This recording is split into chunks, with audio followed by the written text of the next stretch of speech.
Empresário é humilhado na sua própria empresa, mas a sua vingança deixa todos impressionados.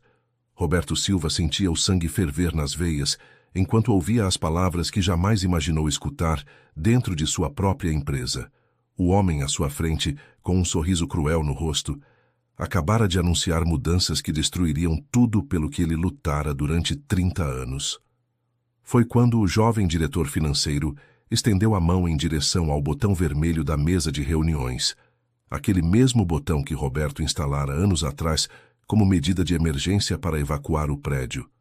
Mas agora, Marcelo Brandão estava prestes a usá-lo para algo muito diferente e muito mais cruel.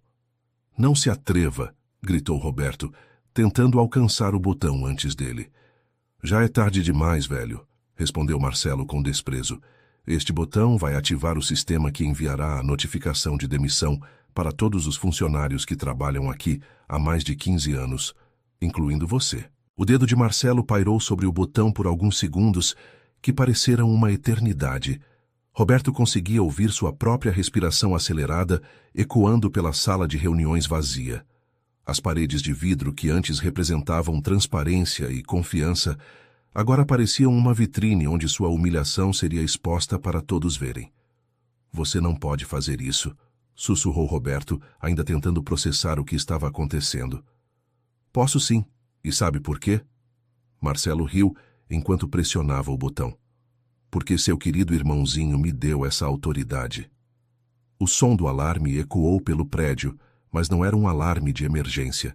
Era o som que indicava que uma comunicação urgente estava sendo enviada para todos os funcionários. Roberto sabia que em poucos minutos, dezenas de pessoas que dedicaram suas vidas à empresa receberiam a notificação mais cruel de suas carreiras. "Eduardo me contou tudo sobre você", continuou Marcelo, caminhando em volta da mesa como um predador. "Como você sempre foi o filho preferido, como herdou a empresa do pai enquanto ele ficou com nada. Ele estava cansado de viver na sua sombra." Roberto tentou ligar para o irmão, mas suas mãos tremiam tanto que mal conseguia segurar o telefone. Eduardo Silva, 3 anos mais novo, sempre fora seu braço direito na empresa. Eles construíram tudo juntos depois que o pai se aposentou. Como isso era possível? "Ele não atende, né?" provocou Marcelo. "Deve estar muito ocupado contando o dinheiro que recebeu pela venda das ações dele. 51% da empresa, para ser exato." "Isso é mentira", Roberto murmurou, mas sua voz saía fraca, sem convicção.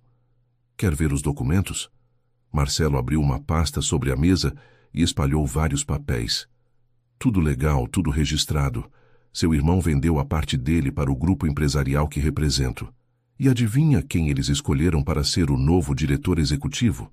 Os papéis estavam ali, com as assinaturas de Eduardo em cada página. Roberto reconhecia a letra do irmão, a mesma letra que assinava cartões de aniversário e documentos da empresa há décadas. Mas havia algo estranho naquelas assinaturas, uma hesitação que ele conhecia bem. "Por que Eduardo faria isso?" perguntou Roberto, mais para si mesmo do que para Marcelo. "Porque vocês estão falidos, Roberto. Sua empresa está afundando há 2 anos e você nem percebeu. Aquele projeto da Zona Norte que vocês perderam, eu que consegui que nossa concorrente ganhasse. Aqueles clientes importantes que cancelaram os contratos, eu que plantei dúvidas sobre a qualidade do trabalho de vocês." Roberto sentia as pernas ficarem fracas. Ele havia notado que as coisas não andavam bem ultimamente, mas sempre confiou que era apenas uma fase difícil do mercado. Nunca imaginou que alguém estivesse sabotando ativamente seus negócios. Eduardo estava desesperado. Marcelo continuou. As dívidas pessoais dele estavam crescendo, e ele sabia que a empresa não conseguiria mais sustentar os 2 sócios. Eu ofereci uma solução. "Que tipo de dívidas?" Roberto perguntou, embora uma parte dele já soubesse a resposta. "Jogo, Roberto. Seu irmãozinho doutor em administração tem um probleminha com apostas. Deve quase R$200 mil para pessoas que não costumam ser muito pacientes com devedores.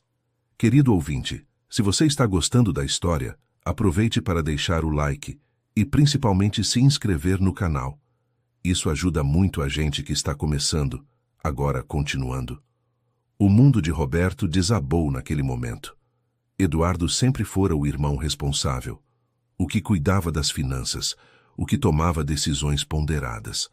Saber que ele estava envolvido com jogos e apostas era como descobrir que a terra era quadrada.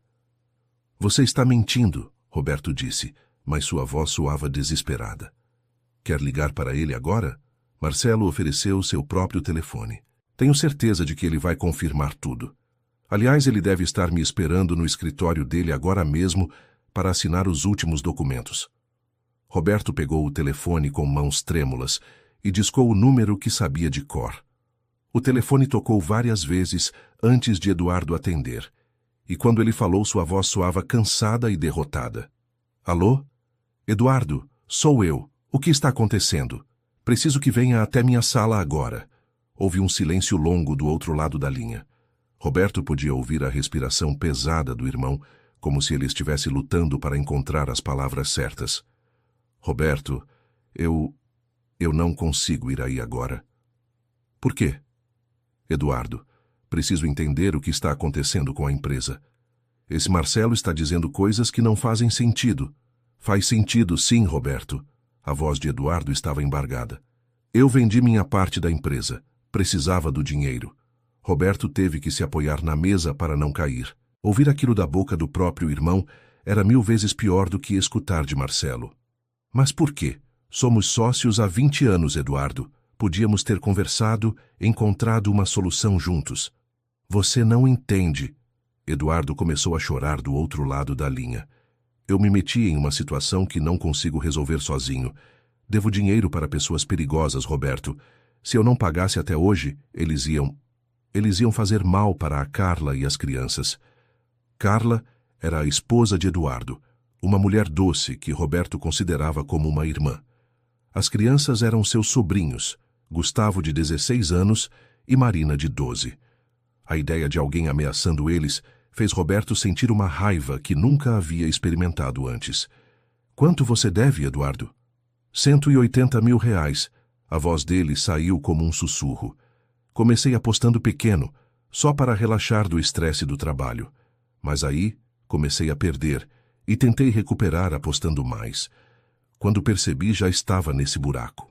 Marcelo observava a conversa com um sorriso satisfeito, como quem assiste a um filme que já conhece o final. Roberto desligou o telefone e encarou o homem que acabara de destruir sua vida. Você planejou tudo isso, não foi? Perguntou Roberto.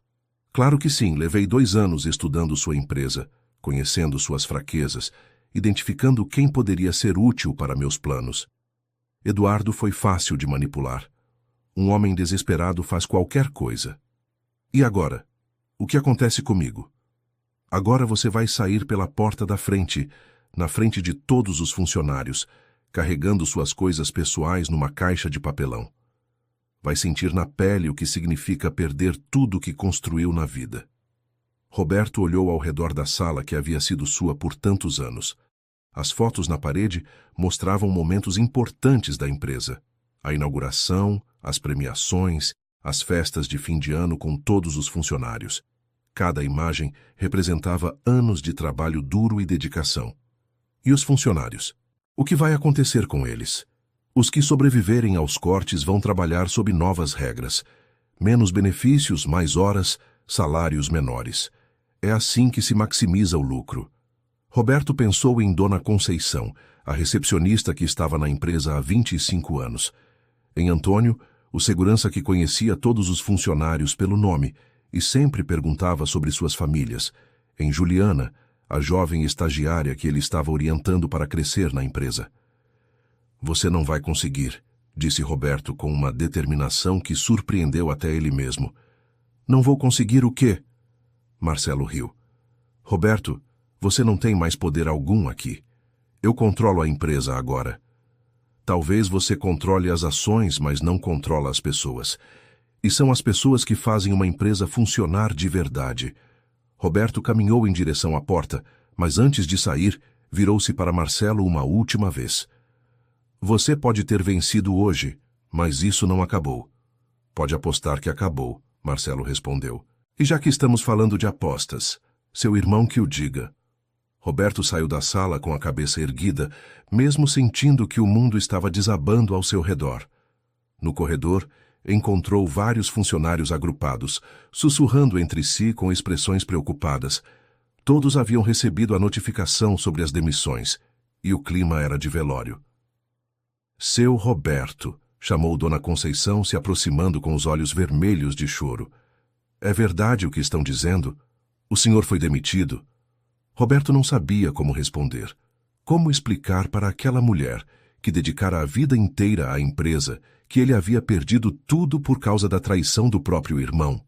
Conceição, as coisas vão mudar por aqui, mas prometo que vou encontrar uma forma de ajudar todo mundo. O senhor não tem culpa de nada, disse Antônio, o segurança, se juntando ao grupo. A gente sabe que tipo de homem o senhor é. Se chegou a esse ponto, é porque alguém fez algo muito errado. Roberto sentiu os olhos se encherem de lágrimas. A lealdade daquelas pessoas, mesmo numa situação como aquela, o emocionava profundamente. Eram essas as pessoas que Marcelo queria prejudicar para aumentar seus lucros. Eu vou para casa agora, disse Roberto. Mas isso não é o fim. Encontraremos uma solução. No estacionamento, Roberto sentou no banco do motorista de seu carro e ficou parado por vários minutos, tentando organizar os pensamentos. 30 anos de trabalho haviam sido destruídos em uma manhã. A empresa que construíra com suas próprias mãos agora pertencia a um homem cruel que não se importava com nada além do dinheiro. O telefone tocou. Era sua esposa, Luísa. Roberto, o que aconteceu? Eduardo ligou aqui chorando, falando que fez uma coisa terrível. Luísa, preciso te contar tudo pessoalmente. Estou indo para casa. A casa onde Roberto e Luísa moravam era simples, mas acolhedora. Eles haviam criado ali seus 2 filhos, Rafael e Beatriz, que agora já eram adultos e tinham suas próprias famílias. Roberto sempre fora orgulhoso de ter construído uma vida estável e honesta. Quando chegou em casa, encontrou Luísa esperando na sala, com uma expressão de preocupação que ele conhecia bem. Ela estava casada com ele há 35 anos e sabia ler suas expressões melhor do que qualquer pessoa no mundo. Senta aqui, ela disse, fazendo um carinho no rosto dele. Me conta tudo. Roberto relatou todos os eventos da manhã, desde a reunião com Marcelo até a conversa com Eduardo. Luísa ouvia em silêncio, segurando a mão dele e oferecendo o apoio que sempre oferecera nos momentos difíceis. E agora o que vamos fazer? Perguntou ela quando ele terminou. Não sei, Luísa. Perdi tudo. A empresa, o dinheiro, a confiança no meu próprio irmão. Não sei nem por onde recomeçar. Roberto Silva, disse Luísa com firmeza. Você está falando como se fosse um derrotado, mas eu conheço você há mais de 30 anos. Você nunca desistiu de nada na vida. Mas desta vez é diferente. Não tenho mais nada para lutar. Tem sim. Você tem as pessoas que acreditam em você. Tem o conhecimento que adquiriu em todos esses anos. E tem uma coisa que esse Marcelo nunca vai ter: integridade.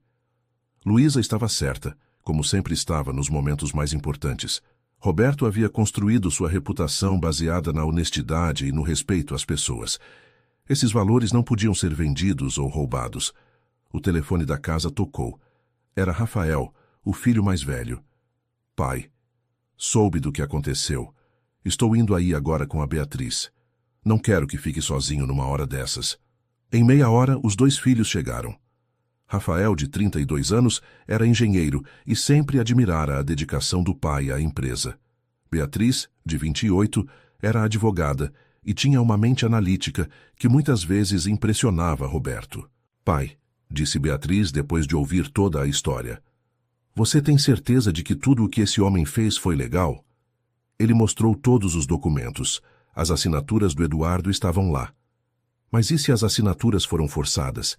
E se ele estava sendo chantageado no momento da assinatura? Isso poderia anular todo o processo. Roberto não havia pensado nisso. Eduardo estava claramente desesperado e com medo pela segurança da família. Se conseguisse provar que ele foi coagido a assinar os documentos, talvez pudesse reverter toda a situação. Como poderíamos provar isso? Perguntou Roberto. Primeiro, precisamos conversar com o tio Eduardo pessoalmente, disse Rafael. entender exatamente o que aconteceu e quando ele tomou essa decisão. E segundo, continuou Beatriz, precisamos investigar esse Marcelo Brandão. Homens como ele costumam deixar rastros de outros golpes que aplicaram. Roberto sentiu uma centelha de esperança acender em seu peito. Seus filhos estavam certos. Ele não podia simplesmente aceitar a derrota sem lutar. Tinha que descobrir a verdade e proteger as pessoas que dependiam dele. Vou ligar para o Eduardo, disse Roberto. Preciso que ele venha aqui hoje ainda. Eduardo chegou 2 horas depois, acompanhado de Carla e dos filhos. Ele parecia ter envelhecido 10 anos desde a manhã.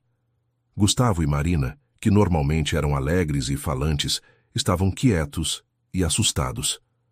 Roberto, eu sinto muito, foram as primeiras palavras de Eduardo. Eu destruí tudo que construímos juntos. Não destruiu, não, disse Roberto abraçando o irmão. Fomos enganados, mas ainda podemos consertar isso. Como? Eu já assinei todos os documentos. O dinheiro já foi transferido. Eduardo, disse Beatriz, se aproximando com uma caneta e um papel. Preciso que me conte exatamente como conheceu esse Marcelo e como chegou a essa situação. Eduardo começou a contar sua história. Tinha começado a apostar online há cerca de 2 anos, inicialmente apenas em jogos de futebol. No começo, até ganhava algum dinheiro, o que o incentivou a apostar valores cada vez maiores.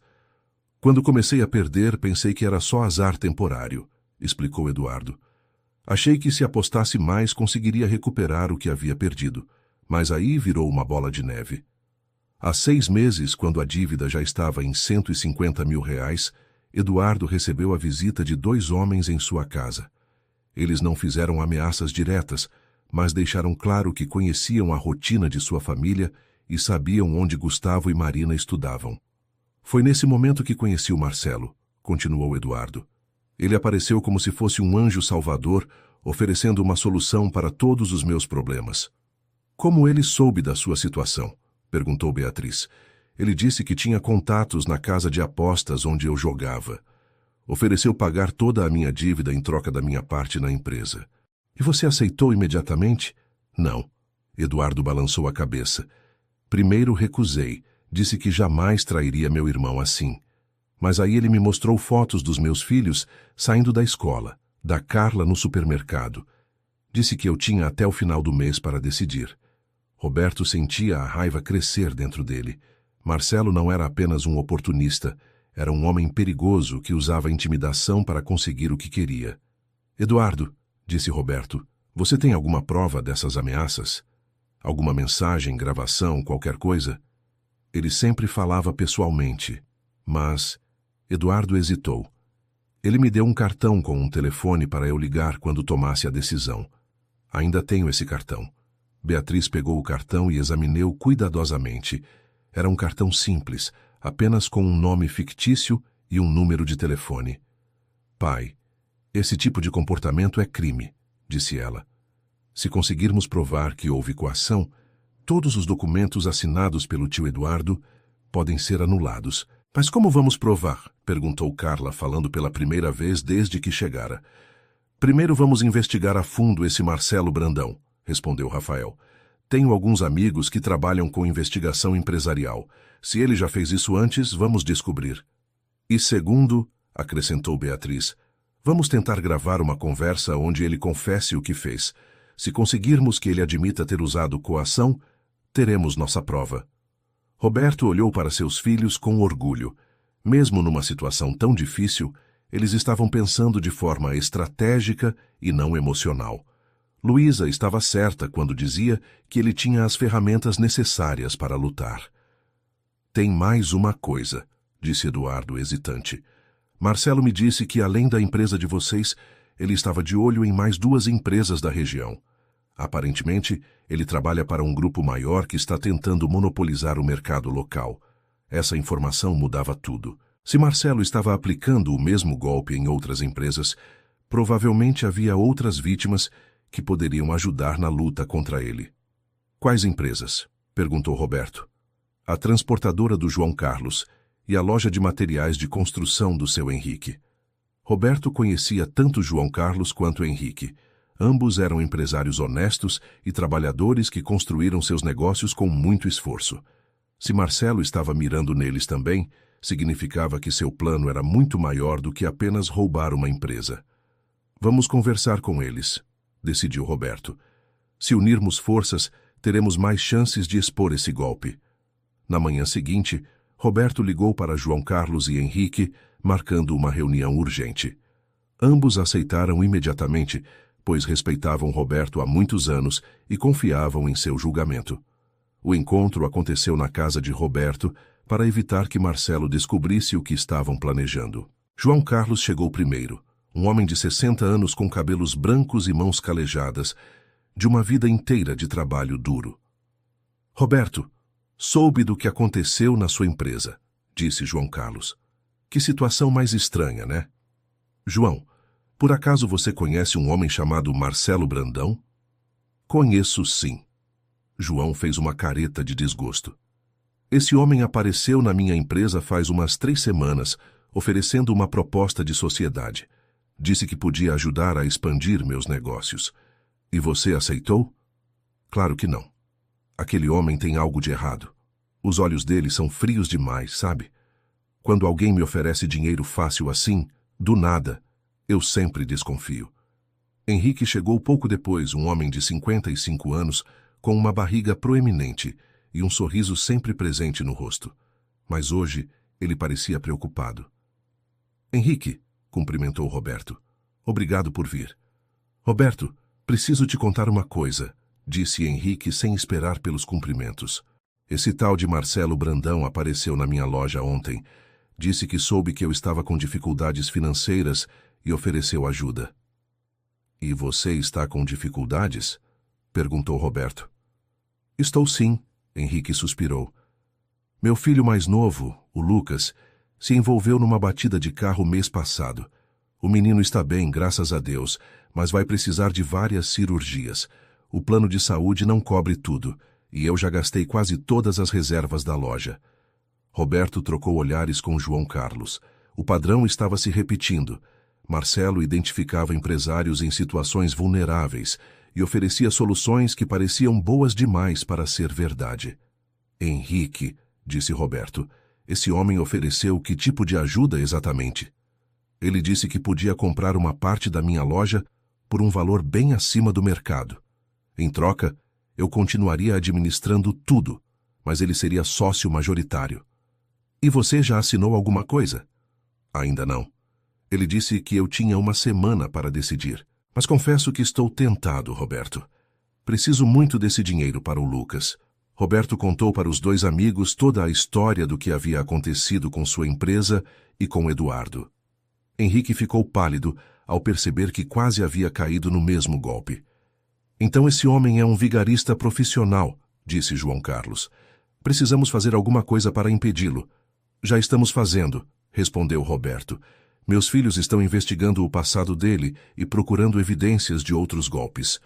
Querido ouvinte, se você está gostando da história, aproveite para deixar o like e principalmente se inscrever no canal. Isso ajuda muito a gente que está começando, agora continuando. Naquele momento, Rafael chegou com um laptop na mão e uma expressão de quem descobriu algo importante. Pai, consegui algumas informações sobre o Marcelo Brandão, disse ele, abrindo o computador. E posso garantir que você não vai gostar do que vou te mostrar. Rafael havia conseguido acesso a um banco de dados de processos judiciais e descoberto que Marcelo já havia sido denunciado em 3 estados diferentes por crimes similares. Em São Paulo, aplicara um golpe idêntico numa empresa de transporte. No Rio de Janeiro, fizera a mesma coisa com uma rede de restaurantes familiares. Em todos os casos, explicou Rafael, ele usa a mesma estratégia. Identifica empresários em situações vulneráveis, oferece uma solução financeira atrativa e depois assume o controle total das empresas. E o que aconteceu com essas outras empresas? Perguntou Henrique. Todas foram fechadas dentro de 6 meses, respondeu Rafael. Ele demite todos os funcionários antigos, vende os equipamentos e depois vende a propriedade para incorporadoras. Não tem interesse em manter os negócios funcionando. A revelação deixou todos em silêncio. Roberto finalmente entendia qual era o verdadeiro plano de Marcelo. Não era apenas roubar sua empresa, era destruí-la completamente para lucrar com os recursos. Mas, pai, tem uma boa notícia, continuou Rafael. Em 2 desses casos, as vítimas conseguiram provar que houve coação e recuperaram suas empresas. Marcelo foi condenado, mas sempre apela das sentenças e consegue adiar o cumprimento das penas. Então ele é reincidente, disse Beatriz, que chegara durante a conversa de Rafael. Isso vai nos ajudar muito no processo judicial. Beatriz havia passado a manhã no fórum, conversando com outros advogados e pesquisando jurisprudência sobre casos similares. Descobrira que existiam precedentes para anular contratos assinados sob coação, especialmente quando a coação envolvia ameaças à família.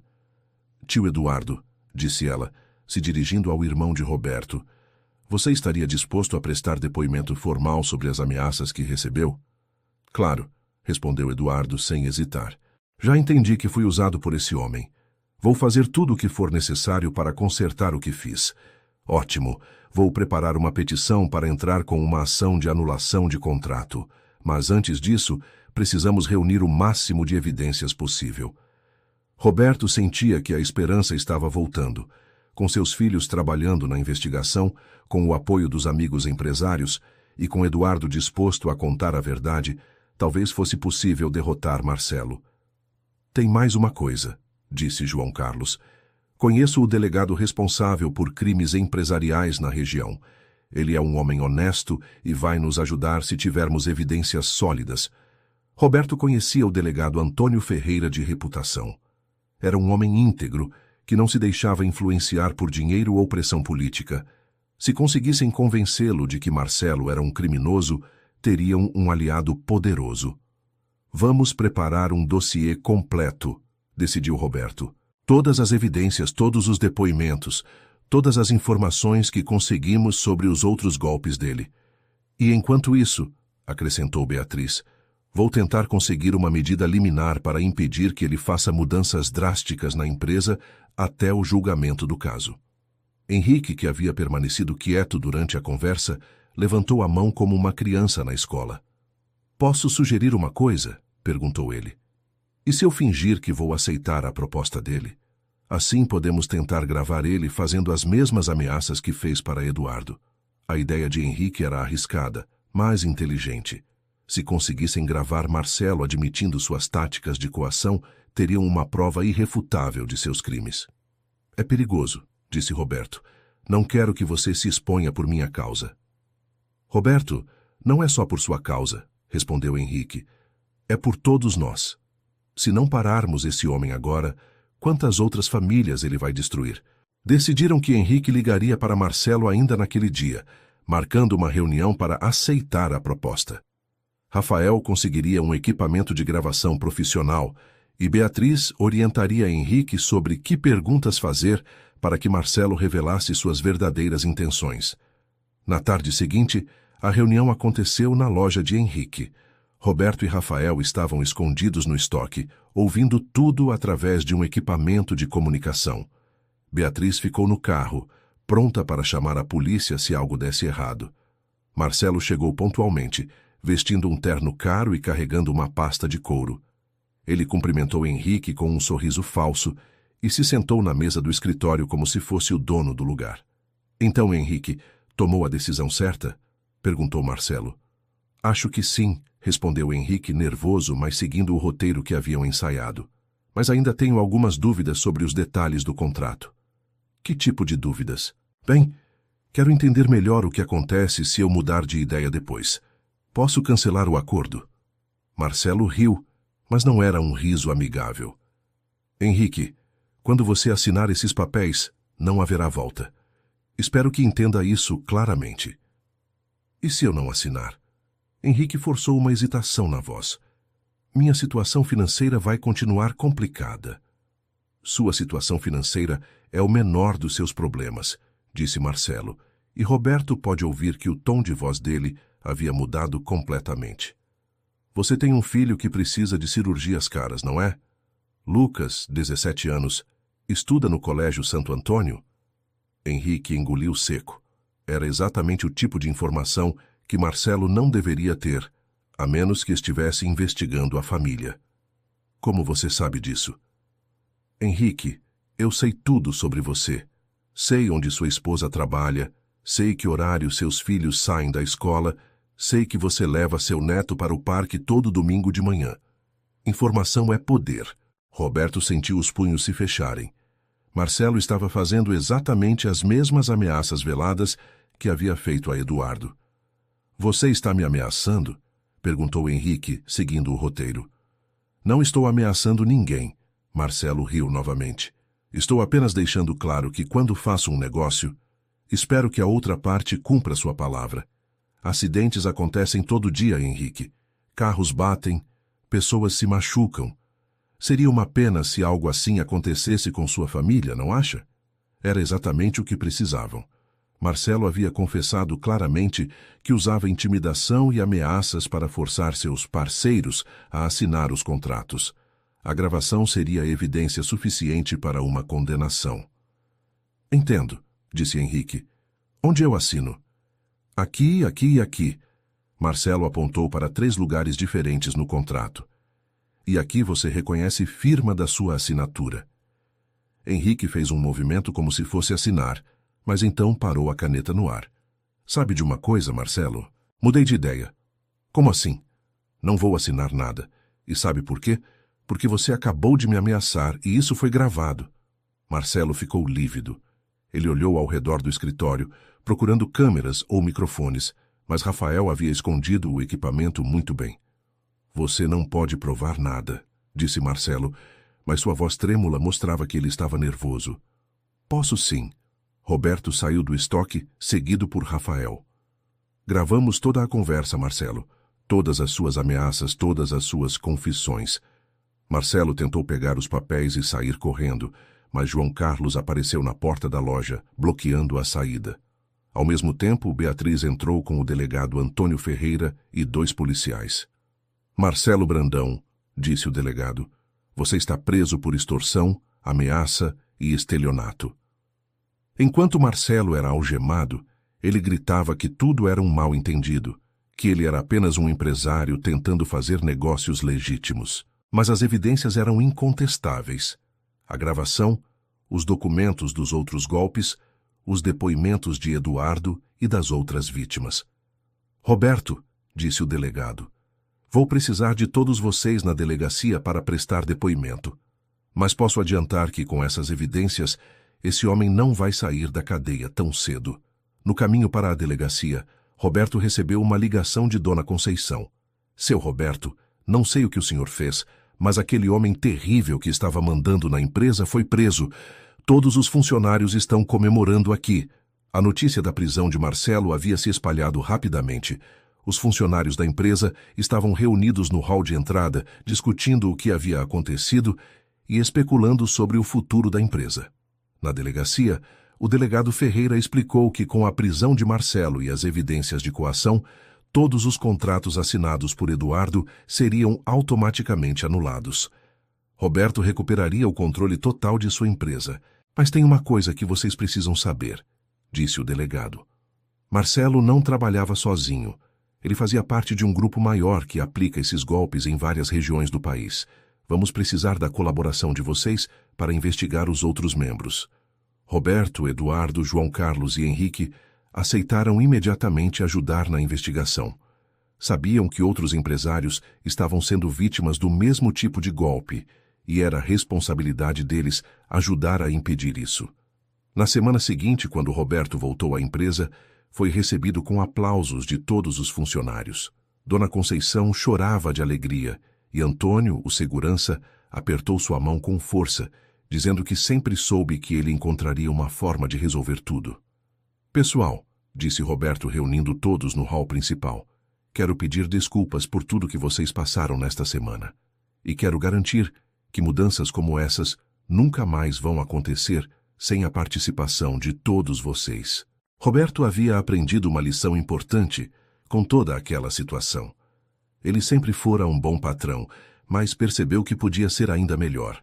Decidiu criar um conselho de funcionários, onde representantes de cada setor participariam das decisões importantes da empresa.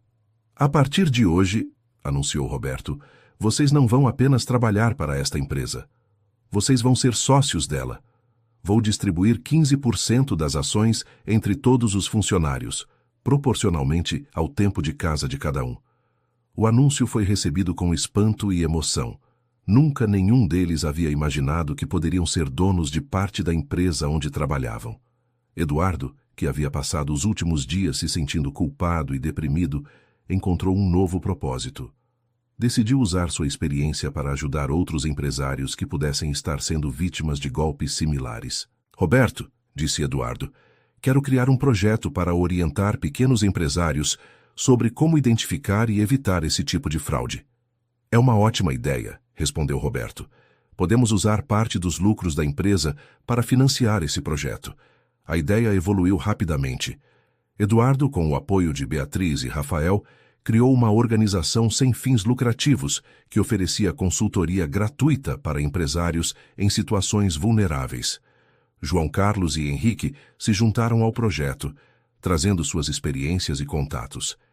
Em 6 meses, a organização já havia ajudado mais de 50 empresários a identificar tentativas de golpe.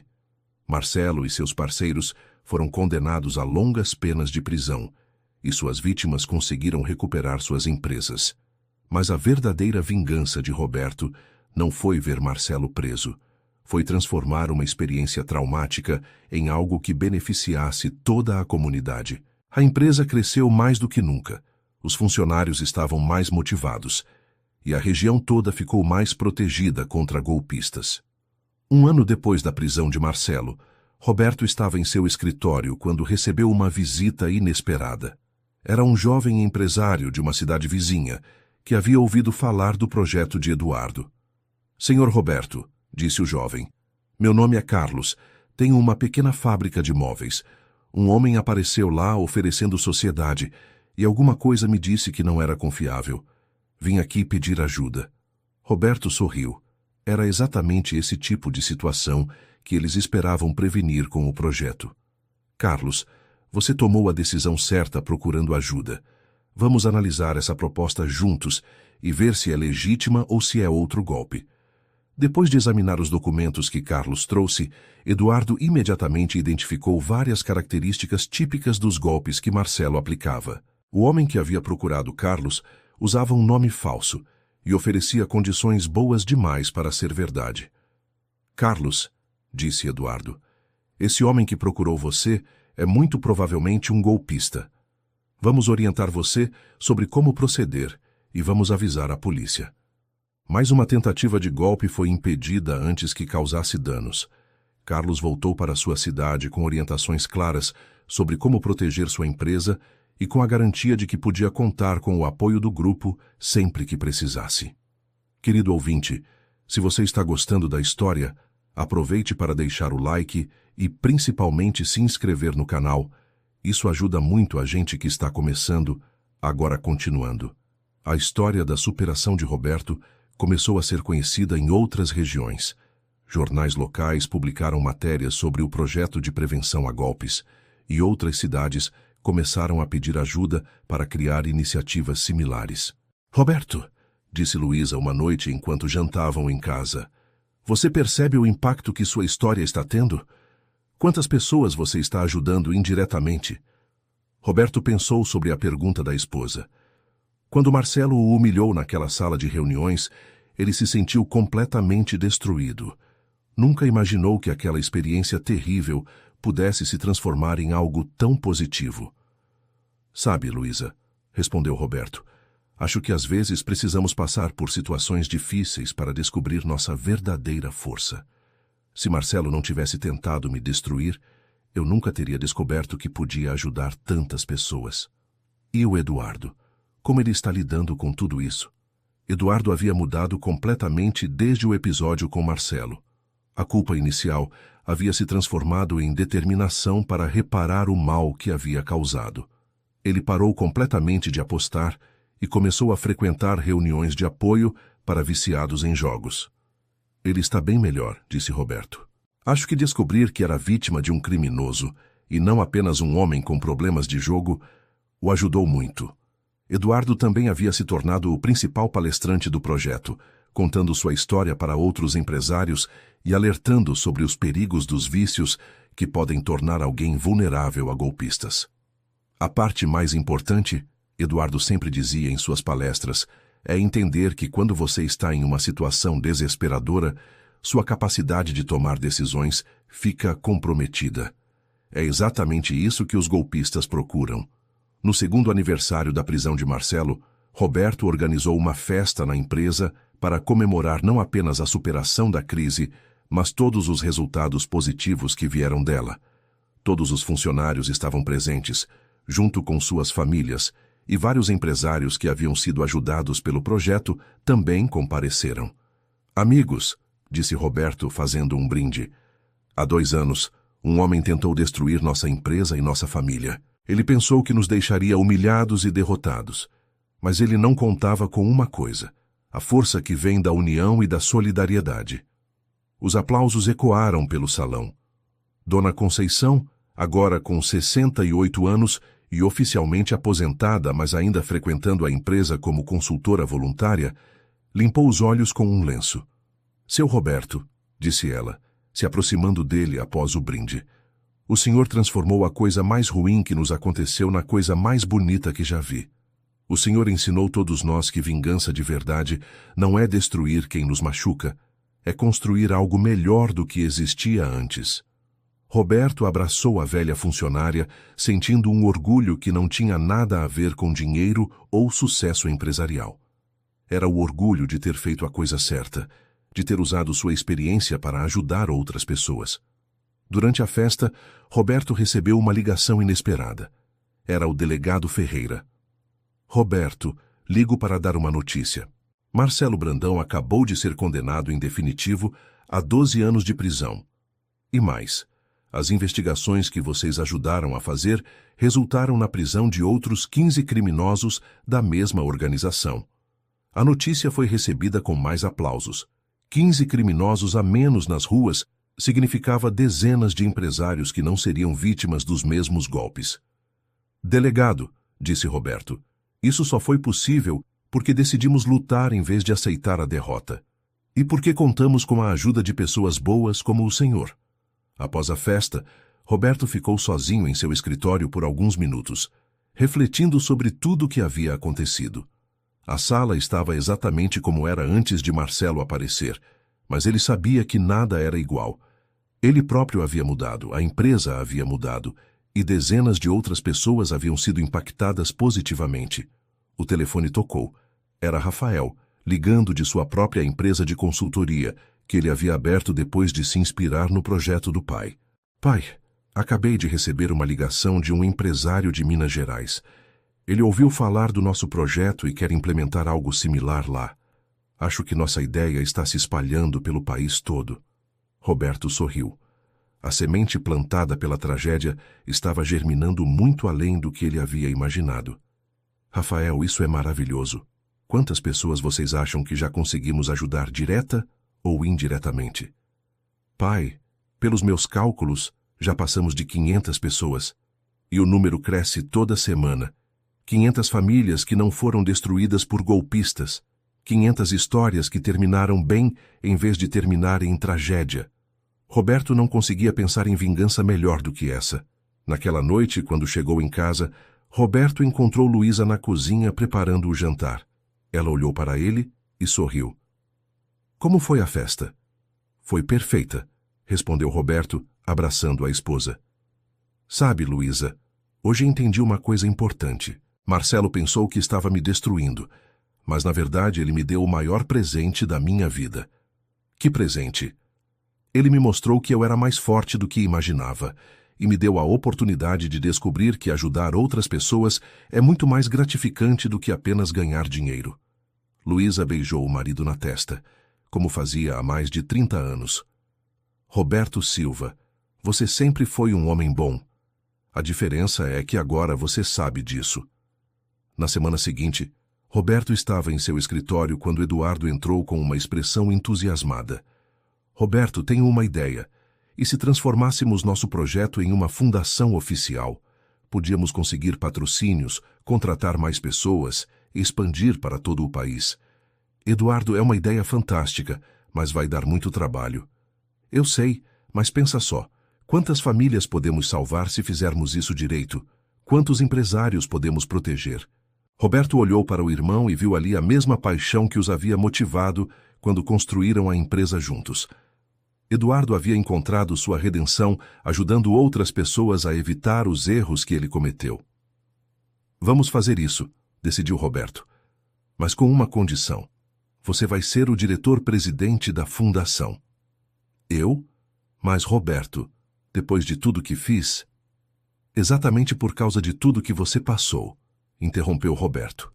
Ninguém melhor do que você para entender o que essas pessoas estão sentindo e para ajudá-las a encontrar uma saída.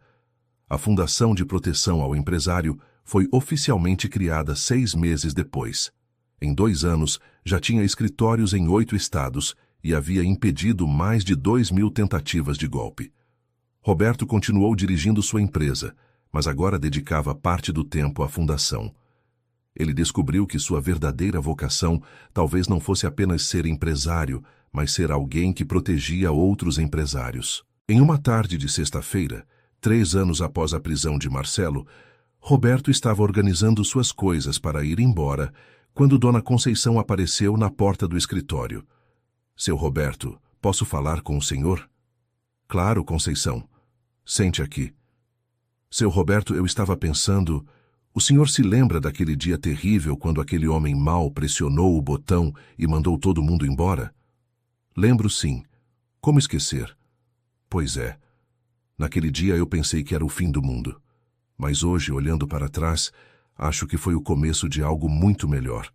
Roberto concordou com a cabeça. Dona Conceição sempre tinha uma sabedoria simples e profunda que o impressionava. Sabe o que mais me impressiona, seu Roberto? O senhor não ficou com raiva nem quis se vingar daquele homem. O senhor usou a dor para construir algo bonito. Conceição, eu confesso que no começo queria mesmo me vingar. Queria ver Marcelo sofrendo como ele me fez sofrer.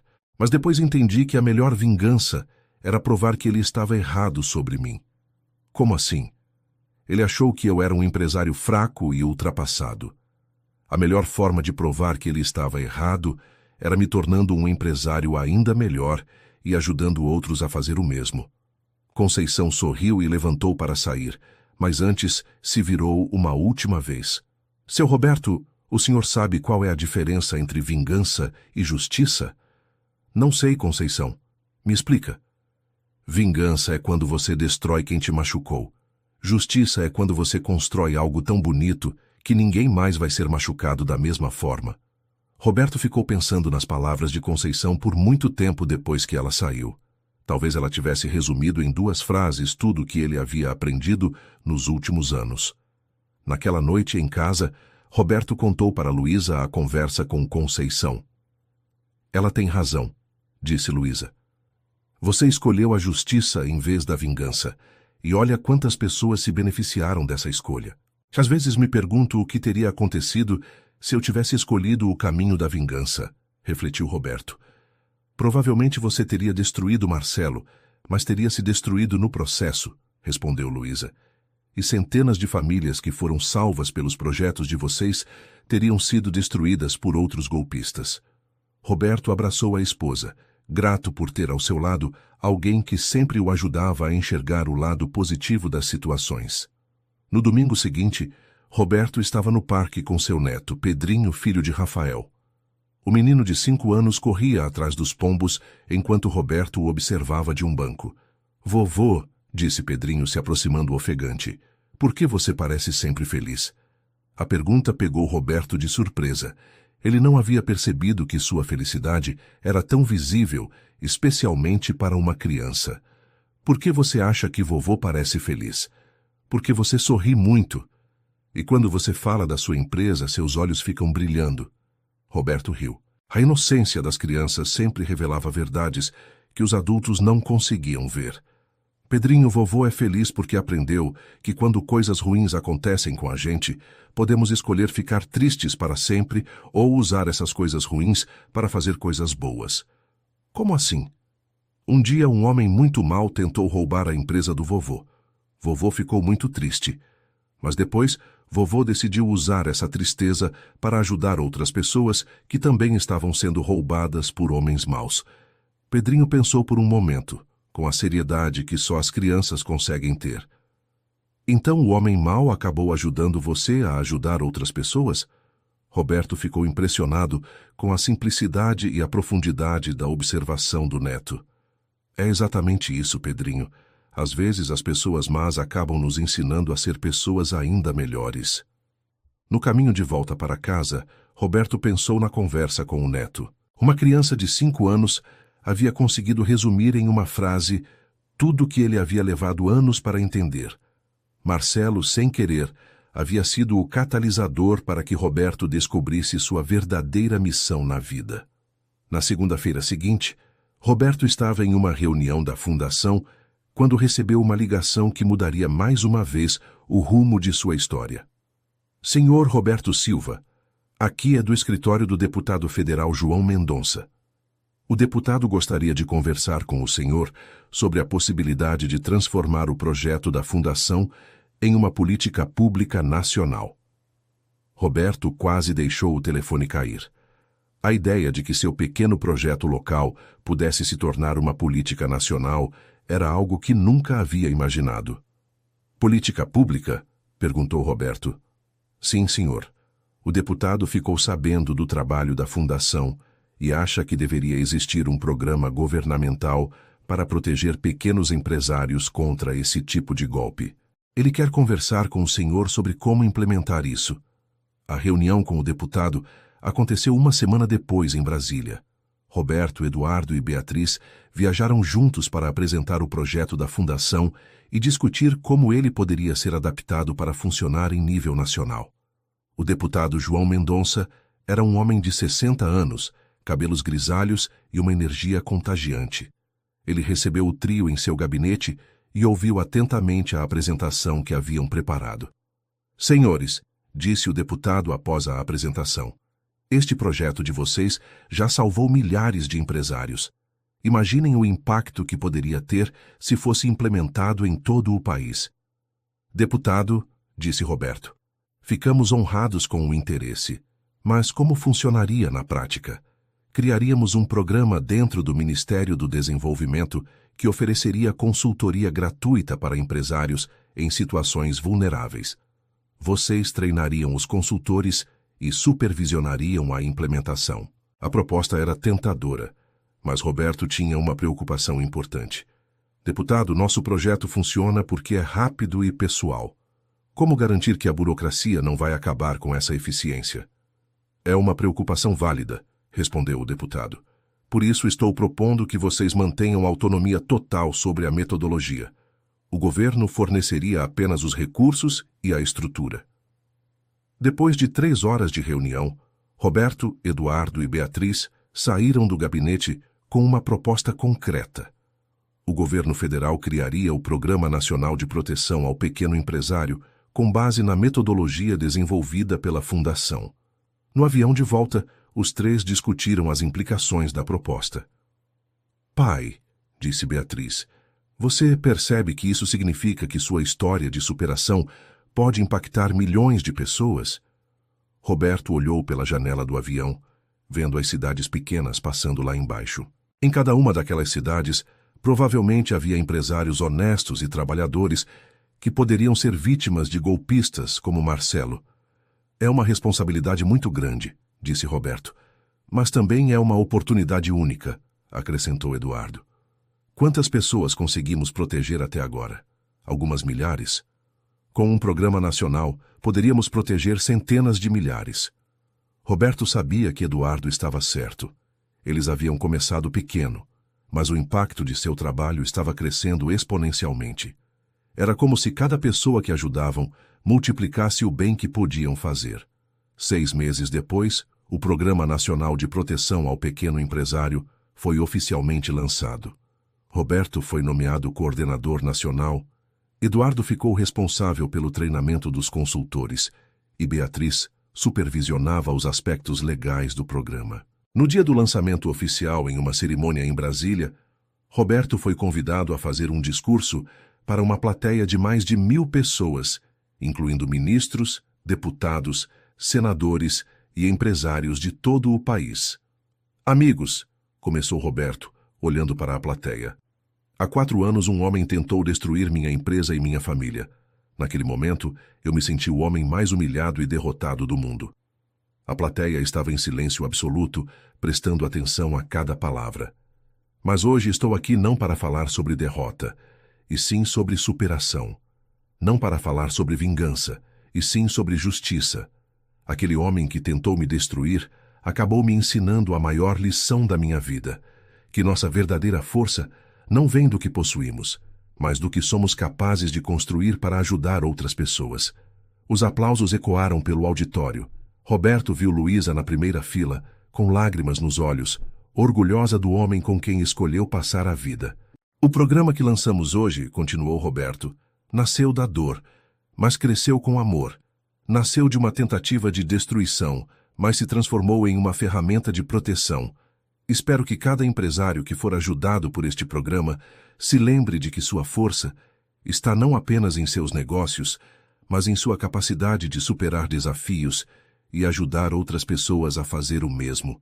Após a cerimônia, Roberto foi procurado por dezenas de empresários que queriam contar suas próprias histórias de superação.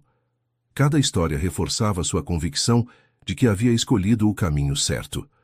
Uma empresária de Pernambuco contou como havia perdido sua fábrica de doces para um golpe similar ao de Marcelo, mas conseguiu reconstruir tudo com a ajuda da fundação. Um empresário do Rio Grande do Sul revelou como quase foi vítima do mesmo tipo de golpe, mas foi salvo pelos alertas do programa. Senhor Roberto, disse uma senhora de cerca de 70 anos, se aproximando dele no final do evento. Meu nome é Márcia. Sou de uma cidade pequena no interior de Goiás. Meu marido tinha uma oficina mecânica que foi roubada por golpistas há 2 anos. Ele não conseguiu superar a humilhação e acabou ficando doente.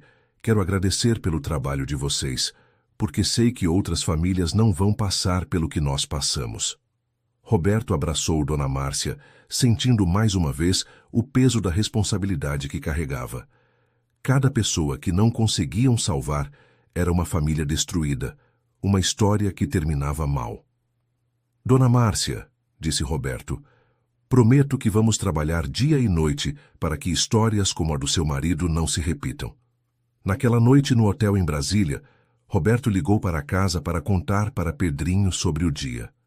Vovô, disse o menino, você ajudou muitas pessoas hoje? Espero que sim, Pedrinho, espero que sim. Vovô, você é igual a um super-herói? Roberto riu. Aos 62 anos, ser comparado a um super-herói pelo neto era um dos maiores elogios que poderia receber. Não, Pedrinho. Vovô é apenas uma pessoa normal que aprendeu que quando coisas ruins acontecem, a gente pode escolher fazer coisas boas. 2 anos após o lançamento do programa nacional, Roberto estava em seu escritório, revisando relatórios quando recebeu uma visita que não esperava. Era Marcelo Brandão. O ex-golpista havia sido solto da prisão após cumprir parte da pena, e estava visivelmente diferente. Mais magro, com cabelos grisalhos e uma expressão que mostrava anos de reflexão e arrependimento. Roberto, disse Marcelo hesitante na porta do escritório. Posso conversar com você por alguns minutos? Roberto ficou tenso por um momento, mas decidiu ouvir o que Marcelo tinha a dizer. Entre, disse Roberto. Sente aí. Marcelo se sentou na cadeira em frente à mesa, o mesmo lugar onde anos antes havia humilhado Roberto. Mas agora a situação estava completamente invertida. Roberto, vim aqui para pedir desculpas, disse Marcelo com a voz embargada. Eu sei que o que fiz foi imperdoável, mas preciso que saiba que me arrependo de cada minuto daquilo que fiz. Roberto estudou o rosto de Marcelo, procurando sinais de que aquilo pudesse ser mais uma manipulação. Mas havia algo genuíno na tristeza que via nos olhos do homem. Marcelo, por que está me dizendo isso? Porque na prisão, eu descobri o que você fez depois que me prenderam. Soube do programa da fundação, de quantas pessoas você ajudou, e entendi que enquanto eu estava destruindo vidas, você estava construindo esperança. Marcelo contou que na prisão havia conhecido outras pessoas que foram vítimas de golpes similares aos que ele aplicava. Ouvir as histórias de sofrimento que suas ações causaram o fez entender a gravidade do que havia feito. Roberto, sei que não tenho o direito de pedir nada, mas gostaria de saber se existe alguma forma de eu ajudar no seu trabalho. Quero usar o conhecimento que tenho sobre golpes para proteger pessoas, não para prejudicá-las. A proposta de Marcelo pegou Roberto de surpresa. Ele nunca havia imaginado que o homem que tentou destruí-lo um dia pediria para ajudar em seu trabalho. Marcelo, o que você está propondo exatamente? Quero dar palestras para empresários, contando do ponto de vista de um golpista como esses crimes funcionam. Quero ajudar as pessoas a identificar as armadilhas que eu mesmo usava. Roberto pensou na proposta por alguns minutos. Era arriscado confiar em Marcelo, mas também podia ser uma oportunidade única de tornar o programa ainda mais eficaz. Marcelo, vou conversar com minha equipe sobre essa possibilidade, mas quero deixar claro que se aceitarmos sua ajuda, será com supervisão total e transparência completa. Entendo perfeitamente, respondeu Marcelo. Roberto, sei que não mereço seu perdão, mas quero que saiba que você me ensinou que é possível mudar. Ver como você transformou sua dor em algo positivo me inspirou a querer fazer o mesmo. Após Marcelo sair, Roberto ficou sozinho em seu escritório, refletindo sobre a conversa. A vida tinha dessas ironias. O homem que tentara destruí-lo agora queria ajudá-lo a proteger outras pessoas. Roberto decidiu conversar com Eduardo, Beatriz e a equipe da fundação sobre a proposta de Marcelo. A decisão seria tomada em conjunto, como sempre faziam nas questões importantes. Na reunião da semana seguinte, as opiniões estavam divididas. Alguns membros da equipe achavam arriscado confiar em Marcelo, enquanto outros viam o potencial de ter um ex-golpista contando o lado interno dos golpes. Pessoal, disse Roberto, vou contar uma coisa que pode ajudar vocês a decidir. Quando Marcelo me humilhou naquela sala, eu senti ódio. Quis me vingar, quis destruí-lo como ele tentou me destruir. Mas aprendi que o perdão não é uma fraqueza, é uma força. Pai, disse Beatriz, você tem certeza de que ele mudou mesmo? Não tenho certeza de nada, respondeu Roberto. Mas acredito que todas as pessoas merecem uma segunda chance, especialmente quando essa segunda chance pode ajudar outras pessoas. A equipe decidiu dar uma oportunidade a Marcelo, mas com condições rigorosas. Ele trabalharia sempre acompanhado por um membro da fundação. Suas palestras seriam gravadas e supervisionadas, e qualquer comportamento suspeito resultaria no fim imediato da parceria. A primeira palestra de Marcelo aconteceu em uma sala com 30 empresários de uma cidade do interior paulista.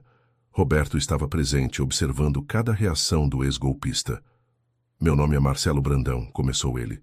E durante anos fui um criminoso que destruiu a vida de dezenas de empresários honestos como vocês.